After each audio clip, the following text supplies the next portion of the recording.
এতদিন পর্যন্ত আমরা এই উপন্যাসে পেয়েছি বহু নায়ক নায়িকাকে, তবে মূল নায়ক হলেন রায়বংশের সপ্তম পুরুষের অন্যতম প্রধান পুরুষ সুরেশ্বর রায়। বাংলাদেশে সমস্ত বড় জমিদারদের যা হাল হয়েছিল, কীর্তিহাটে রায়বাড়ি তার থেকে কিছু আলাদা ছিল না। রায়বংশের তৃতীয় পুরুষ বীরেশ্বর রায়ের সময় থেকেই রায়বাবুরা কলকাতামুখী হলেন। শেষ পর্যন্ত তারা পাকাপাকিভাবেই বাস করতে লাগলেন জানবাজারে প্রসাদপ্রম বাড়ি করে। সপ্তম পুরুষের সুরেশ্বর রায়ের জন্ম জানবাজারের অভিজাত এবং ইংরেজি ভাবাপন্ন মা বাপের কোলে। বাপ ইংলিশম্যান কাগজের সঙ্গে যুক্ত ছিলেন, ঝকঝকে ইংরেজি লিখতেন পাকা কলমে। সুরেশ্বর রায়ের ক্লাসিক্যাল গানে জন্মগত অধিকার ছিল। সে লেখাপড়া শিখল আপন খেয়ালে। শেষ পর্যন্ত হয়ে দাঁড়ালো চিত্রশিল্পী, আর্টিস্ট। সে তখনকার উঠতি বোহেমিয়ানদের একজন, আর এই অবস্থায় তার ওপর সমন জারি করা হলো কীর্তিহাটে যাবার, সেটেলমেন্ট অফিসে হাজিরা দেবার। তা যেতেও হলো সুরেশ্বরকে। কলকাতায় জন্ম, আজন্ম লালিত মহানগরীতে, আর সেই নাগরিক মন নিয়েই সে ফিরে গেল কীর্তিহাটে। এই হলো গল্পের মূল সারাংশ। তবে আসুন আমরা শুনে নিই আজকের পর্বে কি আছে। শুরু করছি আজকের পর্ব। গোটা গোয়ানপাড়া সেই দিন সেটেলমেন্ট অফিসের সামনে দল বেঁধে বসে আছে গাছের তলায়, গোলমাল করছে। সকলের মাঝখানে বসে হলদি বুড়ি, সেই বেশি বকছে। আর তার পাশে বসে আছে একটি 14-15 বছরের মেয়ে। মেয়েটির মধ্যে এমন কিছু আছে যাতে বিশেষ করে চোখে পড়ে। সুরেশ্বরেরও চোখে পড়ল। চমৎকার মুখশ্রী, বড় টানা চোখ, নাকটা একটু ছোট, কপালকানিও ছোট, নাকে একটি খাজ, ঠোঁটের গড়ানটা একটু বাঁকা। ওর সব শ্রী যেন ওইখানেই জমা হয়ে আছে। মাধবী ফুলের ঠিক মাঝখানে যেন হলদে আভাটুকুই মাধবীর রূপের উৎস। এও ঠিক তেমনি। কিন্তু এই রূপের চেয়েও যা বেশি চোখে পড়ে ওর শান্ত স্বভাব এবং পরিচ্ছদের পরিচ্ছন্নতার জন্য। পরিচ্ছদ আর কি, মাত্র একটা হাঁটু পর্যন্ত ফ্রক, পায়ে একজোড়া সস্তা চটি, নিম্নাঙ্গে হাফ প্যান্ট। কিন্তু সব কিছুর মধ্যে পরিচ্ছন্ন শ্রী ওকে অন্য সকল গোয়ান মেয়ে পুরুষ থেকে পৃথক করে রেখেছে। এদিকে ক্যাম্পের সামনে ভদ্রজনেদের ভিড়। এই গ্রাম, আশপাশ গ্রাম থেকে বিষয়ী লোকেরা এসেছেন, অবিষয়ীরাও এসেছেন। কারণ এক টুকরো জমির ওপর একখানা ঘর যার আছে, তাকে এই দরবারে না এসে উপায় নেই। ধনেশ্বর কাকা, প্রণবেশ্বর দা, সুখেশ্বর কাকার ছেলে কল্যাণেশ্বর একখানা কম্বল পেতে কাগজপত্র নিয়ে বসেছেন। সুরেশ্বরের জন্য রঘু একখানা শতরঞ্জি এনে পেতে রেখেছে। সুরেশ্বরকে দেখেই একজন হলদিবুড়ির পিঠে হাত দিয়ে ডাকলে হলদিবুড়ি এইদিকে পেছন ফিরেই হাত পা নেড়ে আপন মনে বকছিল। পিঠে হাত দিয়ে ডাকার জন্য অত্যন্ত বিরক্ত হয়ে সে ঘাড় ফিরিয়ে বললে, কে রে বেত্তেমেজ? হ্যাঁ, পিঠে হাত দিয়ে ডাকিস? মারবো থাপ্পড়।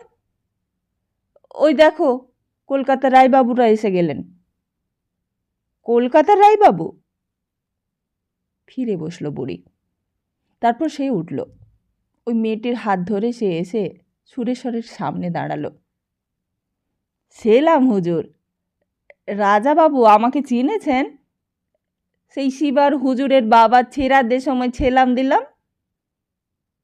সুরেশ্বর বলল, হ্যাঁ হ্যাঁ, চিনেছি বই কি। তুমি তো গোয়ানদের সর্দারের মেয়ে। হ্যাঁ হুজুর, আমি পিদ্দুর বেটি। লোকে আমাকে হলদি বলে, তবে আমার নাম হলো হিলডা। হ্যাঁ, কুইনি, সেলাম দে বাবুকে, সেলাম দে। মেয়েটি বেশ সবিনয়ে মাথা নামিয়ে বললে, গুড মর্নিং স্যার। সুরেশ্বর হেসে বললে, গুড মর্নিং। কি নাম বললে হিলডা? কুইনি। ই নাম দিয়েছে ওর মা। বাবা ওর গোয়াঞ্জির নাম দিলে না, দিলে বাঙালি নাম। ওর নাম দুটো। কি নাম বল কুইনি? আমার নাম অরুন্ধতী গুপ্তা। বিষয় আর অবধি রইল না সুরেশ্বরের। সে বললে, তুমি তাহলে এদের মধ্যে?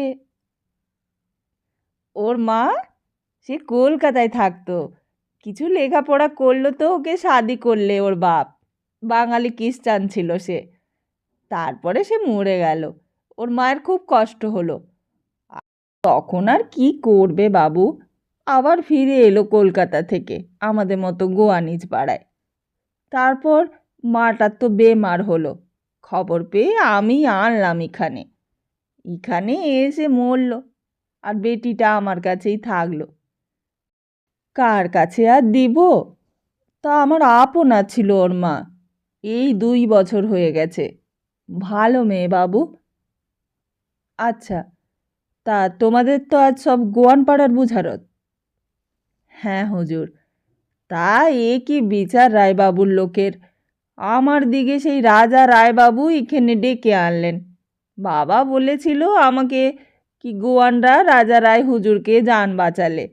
উনার রানীকে গোয়ান লোক মা বলতো। ও তো দেবতা ছিল হুজুর। রাজা রায় ওই বনের পাশে জমিন দিয়ে বললে, ই জমিনের উপরে ঘর বানাও, গাঁও বানাও, খাজনা মাপ নাখরাজ দিলাম। আর আজ ই লোকে বলে চাকরান, বলে চেক আছে, রসিদ আছে। ঝুটাবাদ, বিলকুল ঝুটাবাদ। আপনি খুব আচ্ছা লোক আছেন, আমির ভদ্রলোক। আপনার লেগেই বসে আছি বাবু। আপনি কি বলবে তা বলেন বাবু, আপনার রায় শুনবে আমি। ততক্ষণে গোয়ানরা সব এসে হলদি বা হিলডার পেছনে ভিড় করে দাঁড়িয়েছে। আমি তো এসবের কিছুই জানি না হিলডা, আমি কোনো কিছুতেই আপত্তি করব না।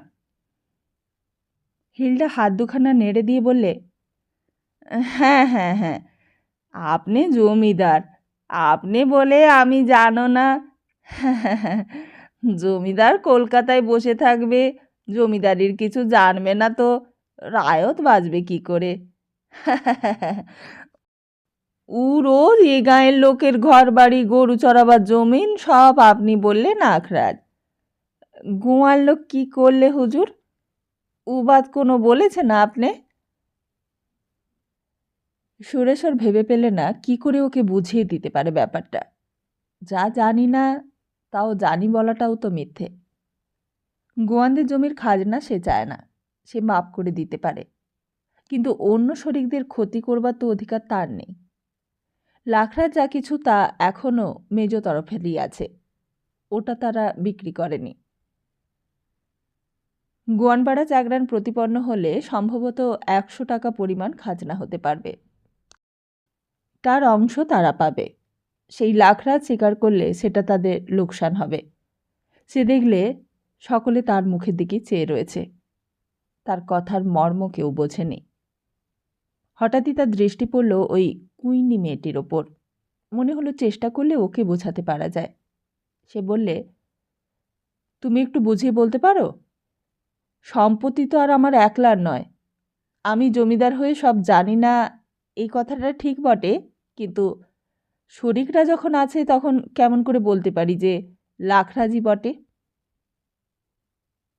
হঠাৎ পেছন থেকে ধনেশ্বরের কণ্ঠস্বর শোনা গেল। সে বললে, না জানো সহজ বুদ্ধিতে এটা তো বুঝতে পারো হে রাজাবাবু, যে লাখরাজ সম্পত্তি কাউকে লাখরাজ দিতে গেলে বিক্রি করতে হয়। একই জমিতে আমরাও লাখরাজ সত্ত্বের মালিক, ওরাও লাখরাজ সত্ত্বের মালিক, এটা কি করে হয়? কথাটা অত্যন্ত স্পষ্ট করে দিলেন ধনেশ্বর। সুরেশ্বরের মনে পড়ল ব্রজের সর্দা বলেছিল, আমার বাবা লেখাপড়াতে পাশ করতে পারেনি, কিন্তু জমিদারি বিদ্যেতে BA MA। তা কথাটা সত্য। এক কথায় পরিষ্কার করে দিয়েছে আইনসম্মত সত্যের কথা। কখনো খাজনা আমরা দিলাম, এত বড় বাড়ির বাবু আপনি, এ বাদ ঝুটাবাদ? ঝুটাবাদ? হ্যাঁ, ঝুটাবাদ। খাজনা শুধু রূপায়েতে হয়, আর টাকা খাজনার কথা তো বলিনি আমরা। আমরা বলেছি বেগারের কথা, চাকরান। চাকর আমরা কারুর না, মনিব আমাদের কেউ না, রাজাবাবু রায় হুজুর এইখানে এনেছিল, জমি দিয়েছিল পিয়ার করে, আমরা কাম দিয়েছি, তলব দিয়েছি, ডিকুরুজ কাম করেছি বাবুর কাছে, তলব দেয় না। সাজ বলো তুমি মশলা তরফকা বড় বাবু, কখনো আমরা লোক বেগার দিলাম বলো? আমার বাবা রায় বাহাদুরের কাছে কাজ করত, রুপিয়া মিলত না। বাবা রায় বাবু লোক বেইজ্জতি করেছিল এক বদমাস। বাবা আমার নিমও খেত রায় বাহাদুর রায় বাবুর, উঠকে জান নিয়ে নিল। তুমি বাবুরা আর ওই বাবুর পোতা, বেটার বেটা, আজ তুমি লোক এই বাদ বলবে? হ্যাঁ হ্যাঁ হ্যাঁ, আমি বলবো হিলডা, আমি বলবো। আমরা খাজনা কখনোই নিইনি, বেগারও নিইনি, আমারও এতে অংশ আছে। কথাটা যে বললে তার কণ্ঠস্বর সুরেশ্বরের পরিচিত নয়। সে ফিরে দেখলে সে অতুলেশ্বর। ছোট কাকা বাবু, স্বদেশী বাবু, রাজা হয়ে যাবে তুমি। হ্যাঁ। ধনেশ্বর একটা ক্রুদ্ধ গর্জন করে উঠল। তুই রাজদ্রোহী, এইভাবে তুই প্রজা বিদ্রোহ করতে চাস? ব্যাপারটা কতদূর গড়াতো তা কেউ বলতে পারে না। কল্যাণেশ্বর এসে তার পথটা বন্ধ করে দিলে এক কথায়। ওদের কথা পরে মীমাংসা হবে জ্যাঠামশাই, এখন গভর্নমেন্ট থেকে আপত্তি পড়েছে সমস্ত লাখরাজে। মানে? আসুন না ক্যাম্পে। সুরেশ্বর বললে, আসলে ব্যাপারটা একটু জটিল। জমিদারির কথা না বুঝলে ঠিক ধরা যাবে না, আর বুঝতেও পারবে না, এবং না বুঝলে রায়বাড়ির ইতিহাস আর আমার জবানবন্দি সম্পূর্ণ হবে না। আমিও সেদিন এই তথ্যগুলিকে তিক্ত কষার বস্তুর মতোই অতি কষ্টে আস্বাদন করেছিলাম।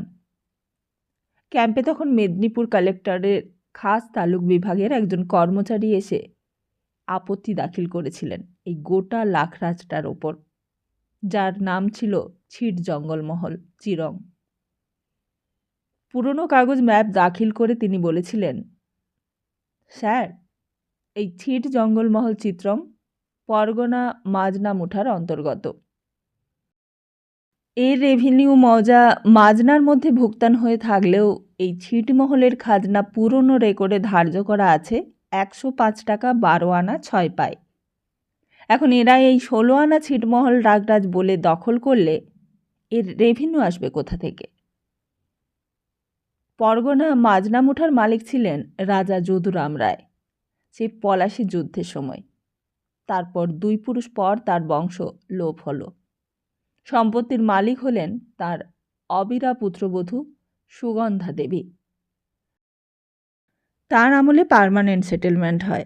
সুগন্ধা দেবী পার্মানেন্ট সেটেলমেন্টে খাজনার হার মানতে রাজি হননি, ফলে তখন সরকারি খাস আদায় হয়েছে খাজনা। কিন্তু সদাশয় কোম্পানি রাজবংশের সত্তালোপ করেননি। আদায় খরচা এবং রেভিনিউ কেটে নিয়ে রাজবংশের বিধবাকে যা লাভ তা দিতেন। তাঁর অবর্তমানে সম্পত্তি নিয়ে দত্তক পুত্র আর দৈহিত্র বংশে মামলা হয়। দৈহিত্র বংশ জয়ী হয়। আর এই পার্মানেন্টের সময় এইখানকার কালেক্টরেটে রেভিনিউ নির্ধারণের ভার নিয়ে আসেন কানুনগো কুড়ারাম ভট্টাচার্য বা রায় ভট্টাচার্য। তিনি এই ছিটমহল চিত্রং লাখরাজ হিসেবে খরিদ করেন এবং রেভিনিউর মাজনা তৌজির ঘাড়ে চাপিয়ে যান। কিন্তু রেভিনিউর ডিফল্টে বারবার এই সম্পত্তি হস্তান্তর হয়ে যায়, হয়ে শেষে সরকারি খাসমহল হিসেবে গণ্য হয়। মধ্যে 5 বছর 10 বছরের জন্য টেম্পোরারি বন্দোবস্ত হয়েছে।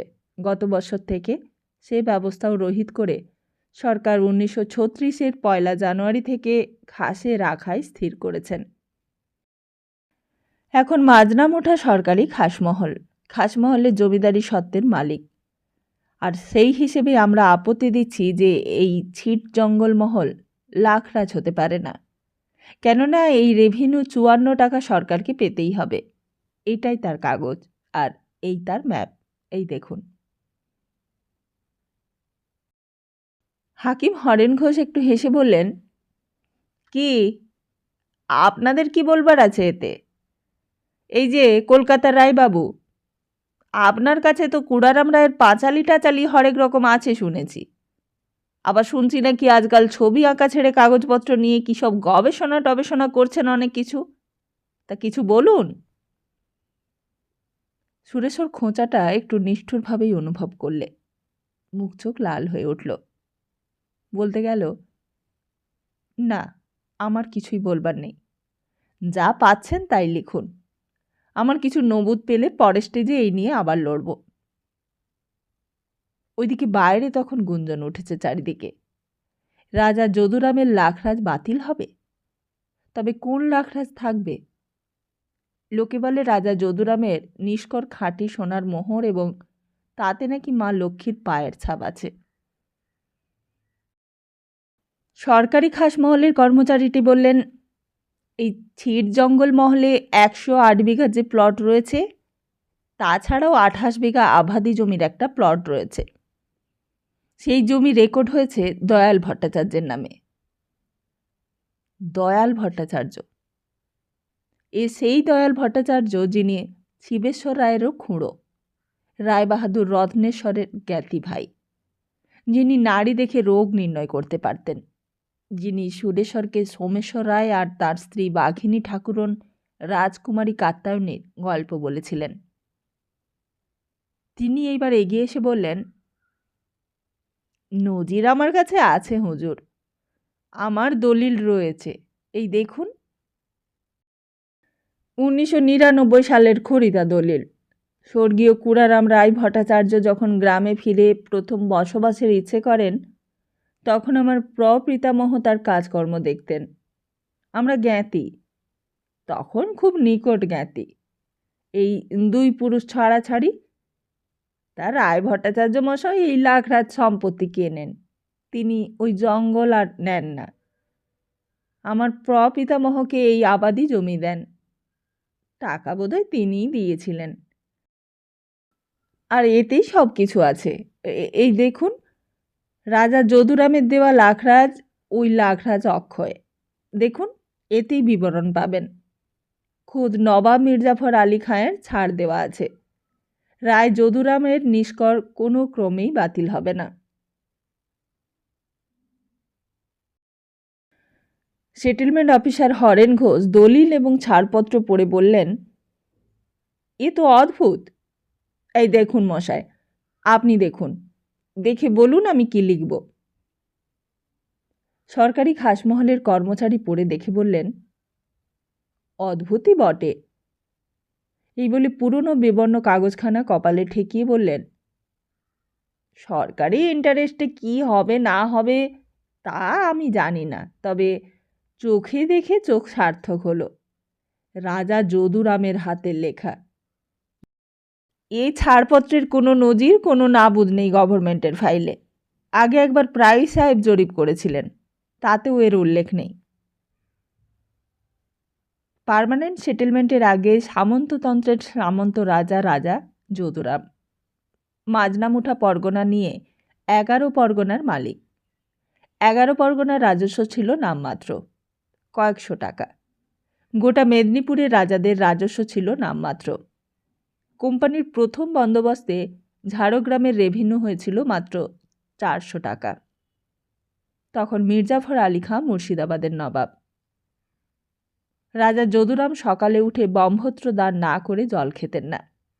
ব্রাহ্মণকে দান, বৈষ্ণবকে দান, পীরকে দান, নিত্য দান করতে করতে নিষ্করে ভরে গেল তার পরগনার পর পরগনার জমিদারি। পলাশী যুদ্ধের জন্য কোম্পানিকে যে টাকা দেবার কথা, সেই টাকার জন্য মেদিনীপুরের খাজনা নবাব কোম্পানিকে জাত দিয়েছিলেন। কোম্পানি নবাবকে জানালে রাজা এইভাবে লাখরাজ দিলে মেদিনীপুরের 11 পরগনা লাখরাজ হয়ে যাবে। নবাব খবর পেয়ে তলব পাঠালেন রাজা যদুরামকে মুর্শিদাবাদের দরবারে হাজির হতে। রাজা অমান্য করলেন না নবাবের হুকুম। মুর্শিদাবাদে হাজির হলেন এবং পরদিন দরবারে নবাবকে নজরানা পেশকশ দিয়ে অভিবাদন করে দাঁড়ালেন। নবাব তাকে বললেন, আমার কাছে খবর এসেছে, খোদ ইংরেজ কোম্পানি জানিয়েছে আমাকে। আর শুধু কোম্পানিই বা কেন, তোমার পুত্র কুমার জয়নারায়ণও দরখাস্ত দিয়েছে। খবরটা এই যে নিত্যই তুমি লাখরাজ দান করো। এই দানের ফলে তোমাদের জমিদারি 11 পরগনার খাজনা ঘাটতি হয়ে গিয়েছে। এখন আমার হুকুম, এই সব লাখরাজ তোমাকে নাকচ করে জমা বন্দোবস্তি করতে হবে, আর তুমি আর কোনো লাখরাজ দিতে পারবে না। রাজা যদুরাম এক মুহূর্ত ভেবে নিয়ে বললেন, মহামান্য নবাব বাহাদুর, আমি তা করতে অক্ষম। আমি হিন্দু। দান করে সেই দান ফিরিয়ে নিলে শাস্ত্রমতে শুধু আমি নরকস্থই হব না, আমার পূর্বপুরুষেরা নরকস্থ হবে। লাখরাজ যা দিয়েছি তা ফিরিয়ে নেওয়াটা অসম্ভব। আর ভবিষ্যতে দান বন্ধ করতে বলছেন, সেটাও আমি পারব না। কারণ এই সংকল্প আমি ভগবানের নাম নিয়েই ইষ্ট দেবতাকে সাক্ষী রেখে গ্রহণ করেছি। নবাব ক্রুদ্ধ হয়ে বললেন, পারতেই হবে, এটা আমার হুকুম। আমাকে মার্জনা করবেন জনাব আলী খোদাবন্দ, আমি অক্ষম। তুমি অক্ষম? হ্যাঁ, আমি অক্ষম। নবাবের ক্রোধের আর সীমা রইল না। হয়তো গর্দার নেবারই আদেশ দিতেন, কিন্তু একটা নিষ্ঠুরতর শাস্তির কল্পনা তার মগজে এলো। তিনি বললেন, ভালো, দেখি তুমি কি করে তোমার সংকল্পে অটুট থাকো। এই বলে আদেশ দিলেন, গর্ত খুঁড়ে রাজাকে কোমর পর্যন্ত পুঁতে রাখো, যেন নড়তে না পারে। কোনো লেখার সরঞ্জাম কাছে না থাকে। দেখি কেমন করে দান করে। জল খেতে চাইলে দেবে, আহার চাইলেও দেবে, শুধু দান বন্ধ করো। তা তাই নাকি হয়েছিল। তাকে কোমর পর্যন্ত মাটিতে পুঁতে রাখা হলো।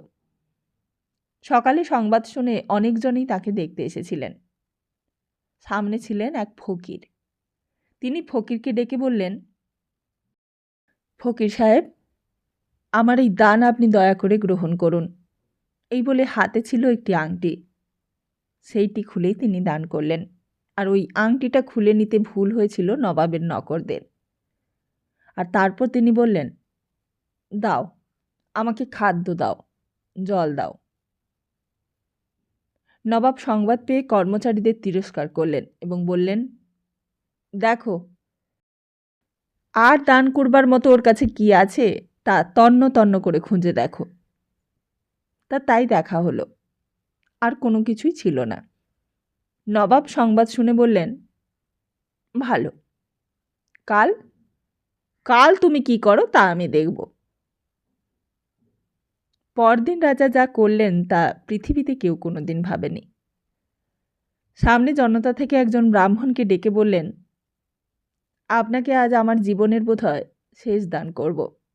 এই বলে সামনের মাটির বুক থেকে ছিঁড়ে নিলেন দুর্বার একটি টুকরো, আর ব্রাহ্মণকে বললেন, ওই অশ্বত্থ গাছের একটি পাতা আমাকে দয়া করে এনে দিন।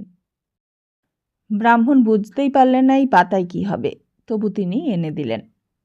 রাজা পাতাটি হাতে নিয়ে কঠোর দংশনে নিজের জিভের ডগায় ক্ষতের সৃষ্টি করলেন। রক্ত বেরিয়ে এলো, গড়িয়ে পড়ল মাটিতে। তখন তিনি সেই দুর্বার ডাঁটাটির রক্তে চুবিয়ে পাতার উপর লিখলেন, আমার নিষ্কর বাস্তুভিটা 250 বিঘা আপনাকে দান করে ধন্য হলাম। ইতি লিখিতং শ্রী যদুরাম রায়, সাকিং মাজিনামুঠা, কিশোরপুর। অতি সংক্ষিপ্ত দানপত্র, যত সংক্ষেপে লেখা যায়, যতটুকু কুলোই ওই অশ্বত্থ গাছের পাতায়। তারপর বললেন, এর তলায় আঠা দিয়ে কাপড়ের টুকরোর ওপর এঁটে দেবেন। লোকে স্তম্ভিত হয়ে গেল। সওয়া ছুটে গেল নবাবের কাছে খবর নিয়ে। জনাব আলী, তাজ্জব কি বাত, ওই কাফের হিন্দু রাজা। নবাব শুনে অবাক বিস্ময়ে কিছুক্ষণ শোয়ারের দিকে তাকিয়ে রইলেন। তারপর খোদার নাম নিয়ে উঠে নিজেই এলেন সেইখানে এবং দাঁড়িয়ে থেকে রাজাকে মাটি থেকে তুলে সমাদর করে নিয়ে এসে হিন্দু নকর ডেকে স্নান করাতে হুকুম দিলেন। ব্রাহ্মণ পাচক দিয়ে রান্না করিয়ে খাওয়ালেন। তার নিজের হাতে হুকুমনামা লিখে দিলেন, রাজা যদুরাম রায়ের দেওয়া নিষ্কর কোনো কালে কারোর হুকুমে খারিজ কিংবা বাতিল হবে না। এবং রাজাকে বললেন, রাজা সাহেব, গোটা দুনিয়াও যদি খোদা তোমাকে দিতেন তবে তাঁকেও বলতে হতো, রাজা, তুমি দান নিশ্চয়ই করবে, তবে দুনিয়ার জরিপ এবং মাপের সঙ্গে সামঞ্জস্য রেখে দান করবে। আমার অনুরোধ এই যে তুমি এরপর দিন 5 বিঘার বেশি লাখরাজ দান করো না। যেই ব্রাহ্মণকে এই বস্তু দান করেছিলেন, নবাব স্বয়ং তাকে ডেকে অর্থ দিয়ে 1 টাকা খাজনায় ওই রাজবাড়ি প্রত্যর্পণ করিয়েছিলেন যদুরামকে। এই লাখরাজ সেই যদুরাম রায়ের, আর এটা এই ঘটনার পূর্বের দান। এখানকার তারাদাস চক্রবর্তী ছিলেন সিদ্ধতান্ত্রিক। ওই জঙ্গলের মধ্যে শিমুলতলায় তিনি সাধনা করে সিদ্ধ হয়েছিলেন। তখন এই জঙ্গলে চিতাবাঘের খুব উপদ্রব ছিল, তাই তার নাম হয়ে গিয়েছিল চিতার আড়ং, আর তা থেকেই নাম চিতারং। সাধারণ লোকে বলে চিত্রং। চক্রবর্তী এই সিদ্ধিপীঠে করে যখন সিদ্ধ হলেন, তখন সংবাদ শুনে লোক পাঠিয়েছিলেন তারাদাস চক্রবর্তীর কাছে, তাকে ভূমি দান করে ধন্য হবেন। চক্রবর্তী চেয়েছিলেন ওই সিদ্ধপীঠের জঙ্গল, ওই শিমুলতলাটুকুই। রাজা তাকে সমস্ত ছিটমহলটাই দান করে এই ছিটমহলের অংশ মতো যে রাজস্ব, তা মাজনামুঠা মৌজার নিচের নিষ্কর খাস জমির ওপর জমাপত্তন করে পূর্ণ করে দিয়েছিলেন। আর ওই লাখরাজের অপূর্ণ নামায় স্পষ্ট করে সেই কথা লেখা আছে, আপনাকে অত্র ছিটমহল চিতারং ব্রহ্মত্র দান করিলাম, এবং নবাবী সেরেস্তায় লিখিত যে 105 সিক্কা টঙ্কা রাজস্ব ধার্য আছে, তাহা নবাব বাদশাহর দরবারে পূর্ণ করিবার জন্য পরগনা মাজনামুঠা অন্তর্গত মৌজা মাজনামুঠার এলাকায় আমার স্বকীয় নামীয় নবাবী ফারমানযুক্ত লাখরাজ হইতে 100 বিঘা জমি 105 টাকা 12 আনা 10 গণ্ডা খাজনায় জমাপত্তন করিয়া দিলাম। সুতরাং ইহাতে রাজদরবার হইতে এবং মদীয় স্থলাভিষিক্ত ভবিষ্যৎ জমিদার কাহারও কোনো আপত্তির কারণ থাকিবেক না। ইতি দেবব্রাহ্মণের সেবক শ্রী যদুরাম রায়, রাজা, পরগনা মাজনামুঠা, সাকিম কিশোরপুর, ফৌজদারি মেদিনীপুর, সুবা বাংলা। সেটেলমেন্ট ক্যাম্পের ভেতর বাইরে সমস্ত জনতা একটি আশ্চর্য পবিত্র আচ্ছন্নতায় আচ্ছন্ন হয়ে স্তব্ধ হয়ে গিয়েছিল। কিছুক্ষণের জন্য সেই বিচিত্র স্তব্ধতার মধ্যে কয়েকটা পাখির ডাক ছাড়া আর কোনো শব্দই শোনা যায়নি। একটা বেনে বউ পাখি খুব কাছেই ডাকছিল, ঘনপল্লব একটা অশ্বত্থ গাছের মধ্যে। বেনে বউ পাখির ডাকের মধ্যে যেন কথার আভাস আছে। স্থানীয় লোকেরা কেউ বলে পাখিটা বলে গেরস্তের খোকা হোক, আবার কেউ বলে না, পাখিটা বলে কৃষ্ণের পোকা হোক, আবার কেউ কেউ বলে না না না না, তাই আবার বলতে পারে, বলে কৃষ্ণ কথা হোক। কোনো কৃষ্ণ অনুরাগী বৈষ্ণবী পক্ষী জন্ম নিয়ে এই বলে কেঁদে বেড়াচ্ছে, খুঁজে বেড়াচ্ছে। সুরেশ্বরের মনে হয়েছিল পাখিটা যেন আজকে বলছে, যদুরাম কোথা হে। বাকি সব স্তব্ধ।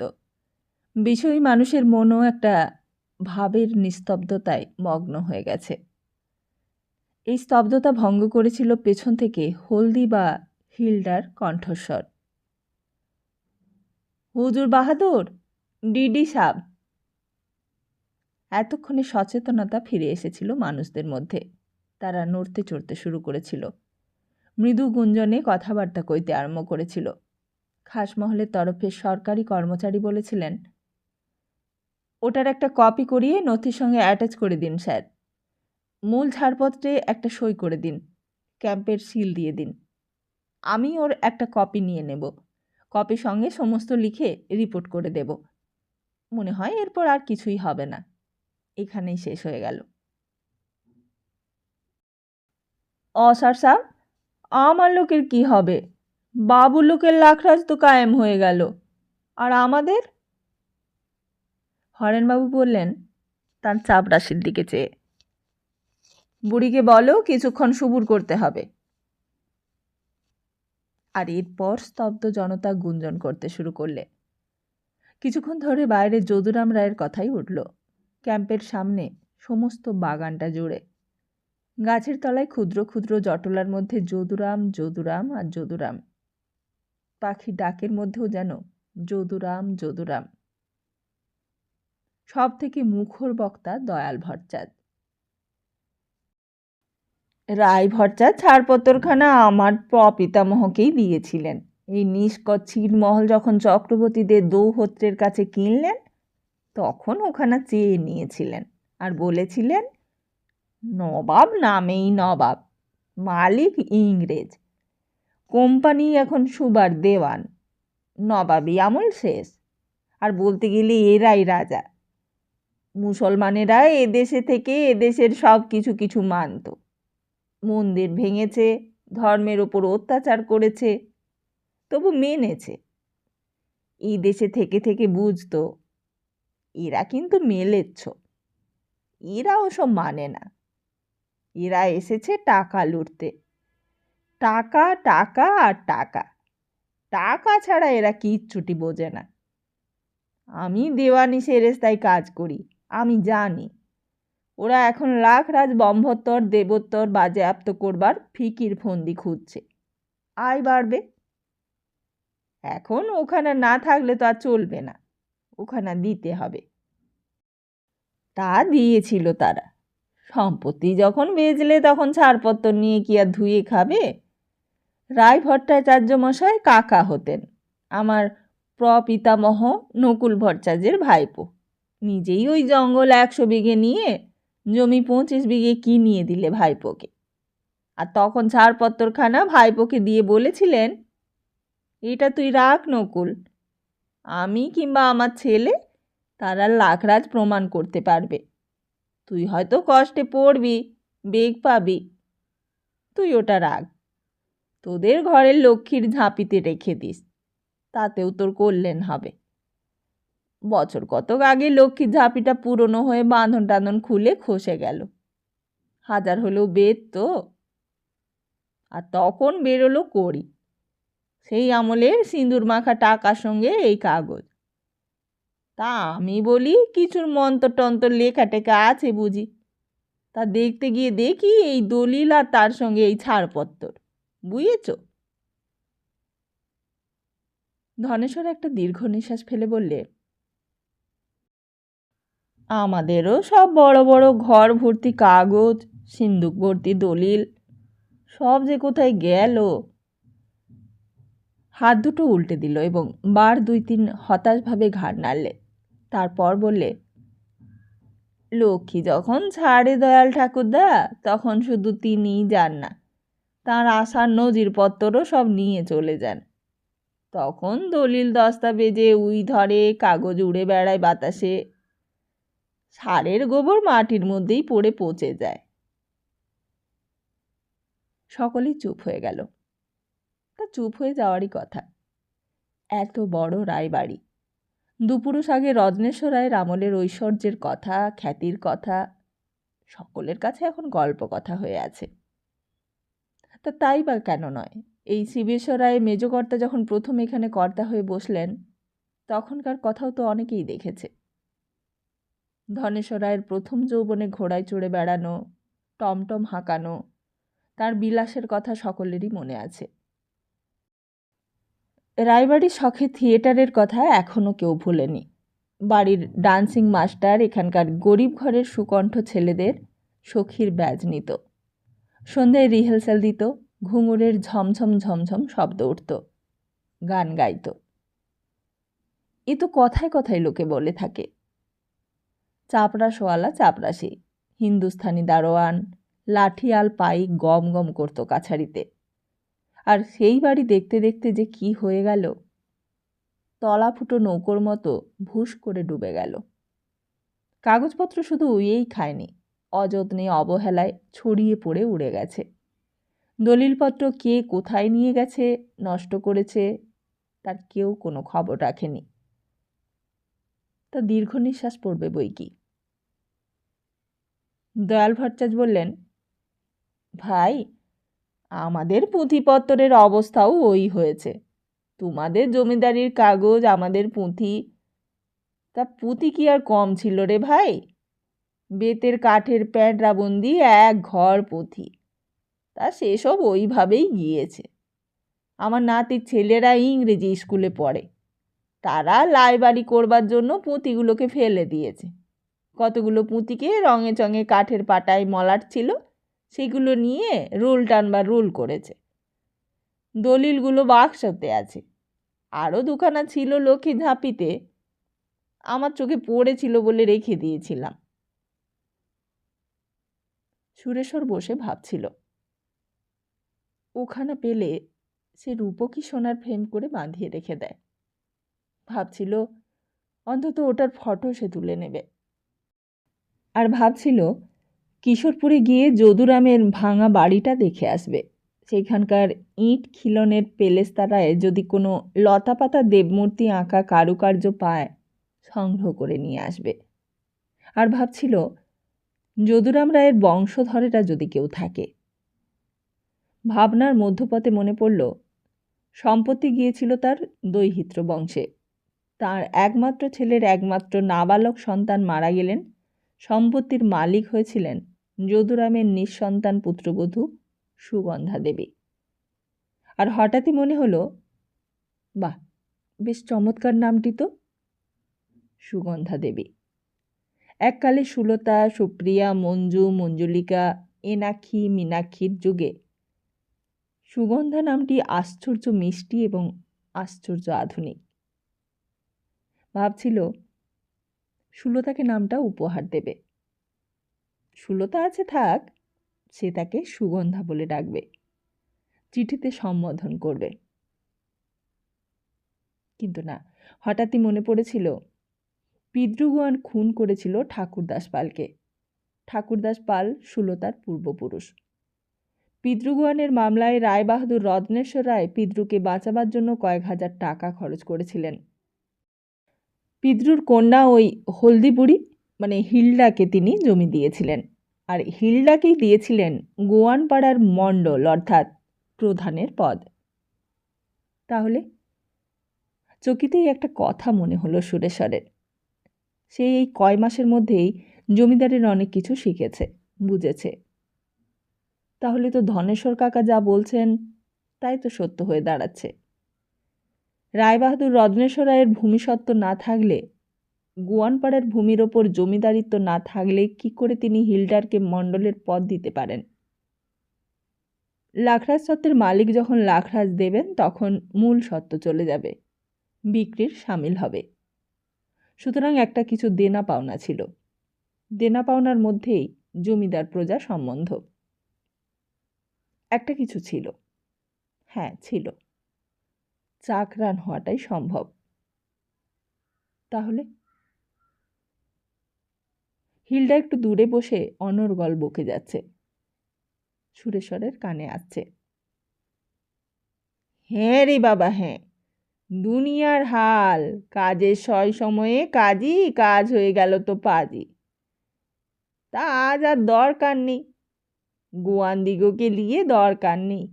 বাবুদের অভাব হলো, এখন খাজনা বসাও, গোয়ান লোকের ওপরে খাজনা বিঠাও, ব্যাস। ও আমরা লোক দিব না বাবা, হ্যাঁ দিব না। অতুলবাবু ঠিকই বাতেছে, এই তো সরকারি ট্যাক্সও আজ দিচ্ছে না লোকে। তা কি করছে সরকার? তো জমিদারি। আমার লোক বি দিব না, কংগ্রেসি বাইনব গোয়ান পাড়ার, কুইনকে সেক্রেটারি বানাইব। ও তো বুঝে, সব সমঝে, লেখাপড়া জানে। আরও কি যেন বলতে গেল। হিলডা হাত তুলে তাকে হাসিয়ে ধমক দিলে, চুপ, বেতেমিজ কাহিকা, বাতের ওপর বাদ বলে। হঠাৎ একটা কথা সুরেশ্বরের মনে হলো, হ্যাঁ হয়তো হতে পারে তা।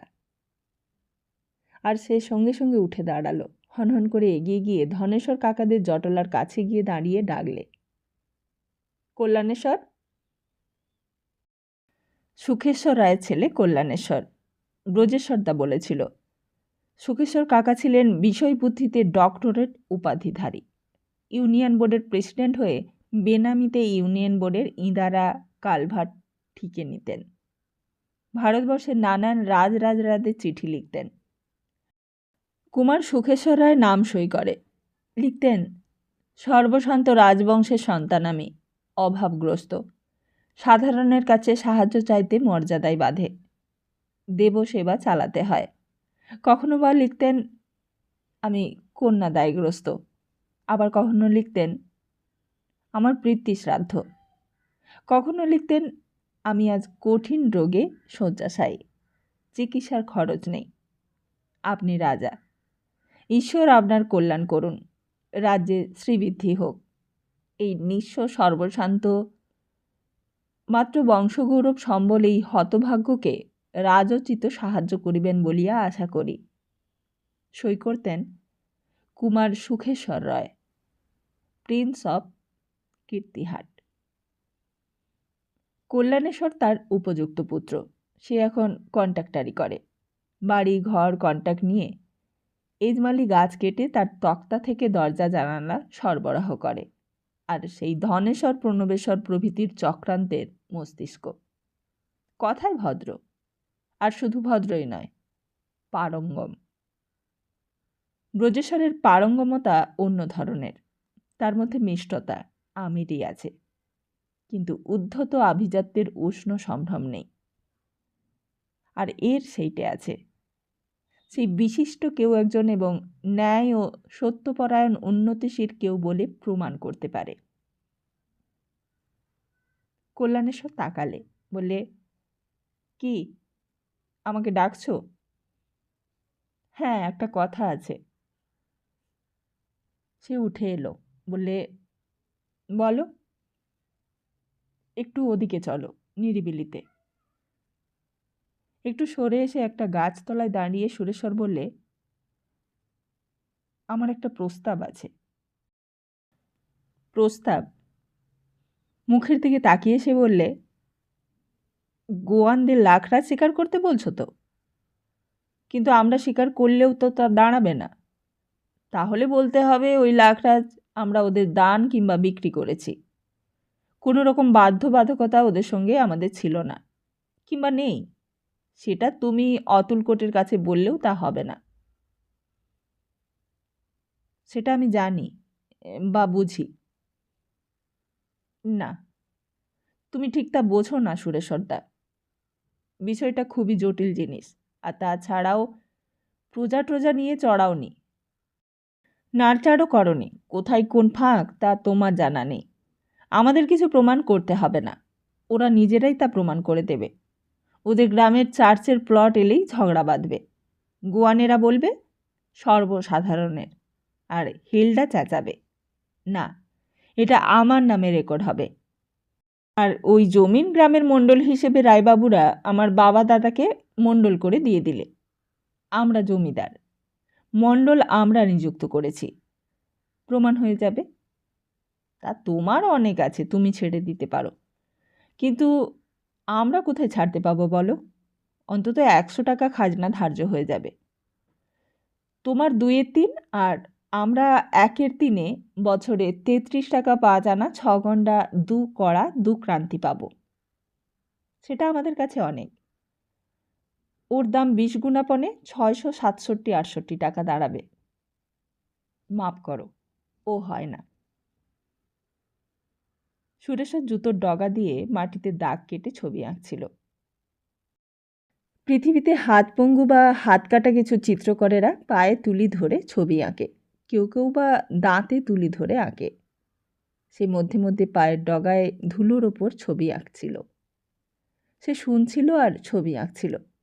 আঁকছিল গোয়ানপাড়ার ছবি, ওই যেমনটা সে নদীর এপার ওপার থেকে গোয়ানপাড়াকে দেখেছে, বিবি মহলের ছাদের গোল ছত্রি ঘর থেকে দেখেছে। কল্যাণেশ্বরের কথা সে একটা বিশেষ মন দিয়ে শুনছিল না। কল্যাণেশ্বরের মুখে মুখে হিসেবের অঙ্কের নির্ভুলত্ব তার মনকে আকর্ষণ করতেই পারেনি। সে ছবি আঁকছিল জুতোর ডগা দিয়ে আর ভাবছিল কিভাবে প্রস্তাবটা উত্থাপন করবে, কেমন করে বলবে। আর ঠিক এই সময়টিতেই কল্যাণেশ্বর বললে, 20 গুণপনে ওদের অংশের ওই পাড়াটার মূল্য হবে 667 কিংবা 68। সঙ্গে সঙ্গে সুরেশ্বর বললে, ওই টাকাটা ওরা দিলে স্বীকার করে নিতে আপত্তি হবে তোমাদের? আপত্তি? না, তা হবে কেন? সত্য কথা বলতে বেগার আজকাল আর পাওয়া যাবে না, দেবেও না। কংগ্রেসওয়ালারা যা করলে না, তাতে আর কোনো জমিদারি চালাতে পারবেন না। গভর্নমেন্টে চৌকিদারি ট্যাক্স তাই দিচ্ছে না, আর এরপর বলবে কোনো খাজনাই আর দেব না। সুতরাং টাকা পেলে আপত্তি করব কেন? তা দেখো, ওদের বলো না, রাজি হয়তো ভালোই, তবে টাকাটা কিন্তু আগে চাই। টাকা তোমাদের আমিই দিচ্ছি, এক্ষুনি দিচ্ছি, তবে চেক দেব, বিয়ারার চেক। মেদিনীপুর ব্যাংকেও আমার অ্যাকাউন্ট আছে, সেখানকার চাও তো, কিংবা কলকাতার চাও তো দিচ্ছি। কিছুক্ষণ ওর মুখের দিকে সবিষয়ে তাকিয়ে রইল কল্যাণেশ্বর। তারপর একটু মুখ মোটকে হেসে বললে, আচ্ছা, বলে দেখি জ্যাঠামশাইকে। এই বলে সে চলে গেল। সুরেশ্বর ফিরে নিজের শতরঞ্জিতে বসে নায়েব ঘোষালকে ডেকে সমস্তই বললে, আপনি বিবেচনা করে কিভাবে কি করতে হবে তার ব্যবস্থা করে ফেলুন, যেন কোনো দিকে ফাঁক না থাকে। নায়েব একটু চুপ করে থেকে বললে, গোয়ানরা কিন্তু তাহলে আর কাউকে মানবে না? সুরেশ্বরের মনে তখন যদুরাম রায়ের ছোঁয়াচ লেগেছে। সে বললে, না মানুক। নায়েব ঘোষাল ফিরে এসে বললে, ওরা তো নতুন সুর তুলেছেন। নতুন সুর? কি, টাকা বেশি চাচ্ছেন? হ্যাঁ, টাকাটাই আসল কথা। বলছেন ওই গোয়ানরাই ওইখানকার বাস্তুর প্রজা, আর তাছাড়া বাকিটা জঙ্গল, সিদ্ধপীঠ। ওরাই এক পয়সাও নেই, অথচ গভর্নমেন্টের শেষ আছে, দিতে হবে। সে তো ঘর থেকে গোনা। তাহলে তোমার বাবুকে বলো ওই জঙ্গল টঙ্গল নিয়ে গোটা লাখরাজের অংশটাই নিয়ে নেন। আবার দামের বেলা বলছেন মূল্যবান গাছ আছে, তার অনেক মূল্য। মাথার ভেতরটা চঞ্চন করে উঠল সুরেশ্বরের, কিন্তু তার মনের মধ্যে তখনও রাজা যদুরাম রায়ের একটি কাল্পনিক মূর্তি ভাসছে। ক্রোধ তার সংকল্পকে দৃঢ় করে দিলে। সে বললে, কল্যাণকে ডাকুন। ডাকুন। নায়েব ডাকতেই যাচ্ছিল, কিন্তু সেই বিলম্ব তার সইল না। সে নিজেই এগিয়ে গেল, ওদের ওখানে গিয়ে বলল, নায়েববাবু আমাকে সব বলেছেন। তা বেশ তো, আমি রাজি আছি। সমস্ত 108 বিঘের আপনাদের 1/3 আমি কিনতে রাজি আছি। তা বলুন, কত চাচ্ছেন আপনারা? ধনেশ্বর থিয়েটার করে উঠল। ও হো হো হো হো, কি মহৎ, কি মহিমা! ধন্য ধন্য ধন্য, এই যুগে তুমি ধন্য। হয়তো যদুরাম রায় জন্মান্তরে তুমি হয়ে ফিরে এসেছ, তাই এই দান, এও ভূমিদান। দেখুন, সকলেই দেখুন। লজ্জায় ক্রোধে লাল হয়ে উঠল সুরেশ্বর। তবুও সে নিজেকে সম্বরণ করে বলল, তা মহত্ব আপনারাও কম নন। আপনাদের মহত্ব থেকেই তো আমার মহত্ব। কিন্তু ওইসব কথাগুলো এই ক্ষেত্রে অবান্তর ধনেশ্বর কাকা। চেঁচামেচি না করে কাজটা শেষ করে নিন। কল্যাণেশ্বর ধমক দিলে ধনেশ্বরকে, জ্যাঠামশাই, আপনার একটা মস্ত দোষ।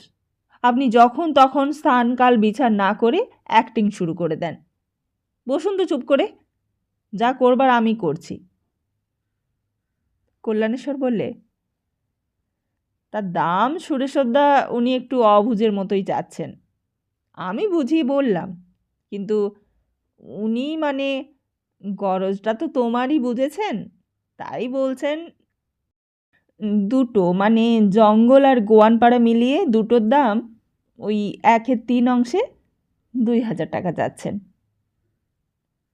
সুরেশ্বর একটি রোমাঞ্চকর স্বপ্ন লোকে বিচরণ করছিল, অর্থাৎ তার কোনো অভাব নেই।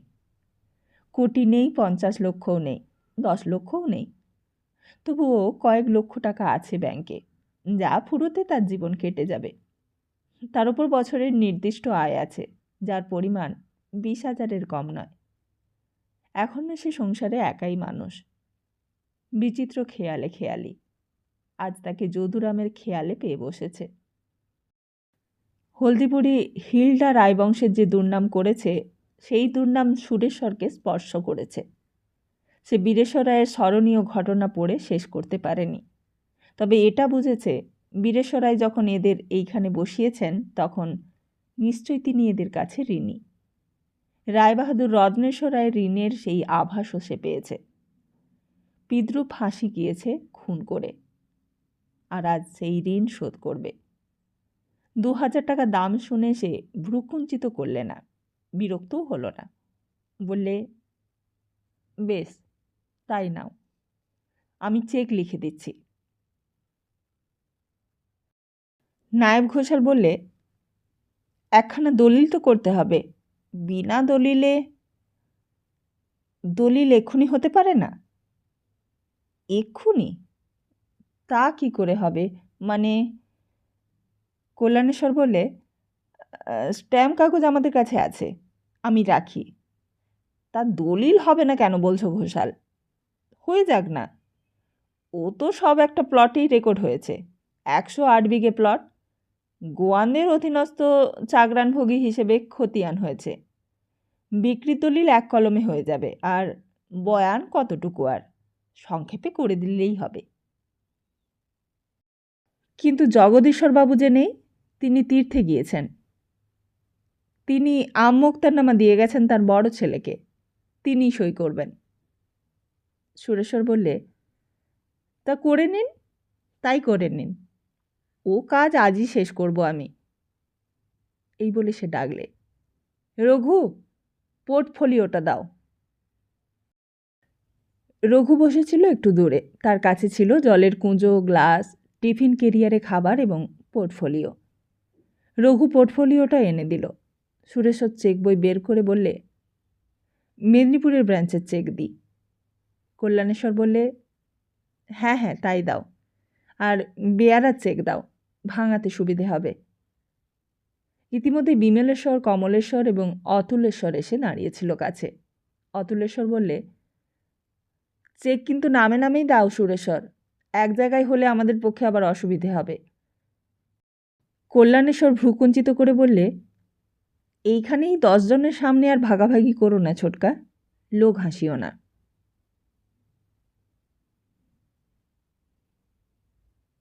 তাহলে আজকের মতো এখানেই শেষ করি, আর ফিরছি খুব তাড়াতাড়ি আগামী পর্ব নিয়ে। ততদিন ভালো থাকুন, সুস্থ থাকুন, আর সবাইকে ভালো রাখুন। নমস্কার।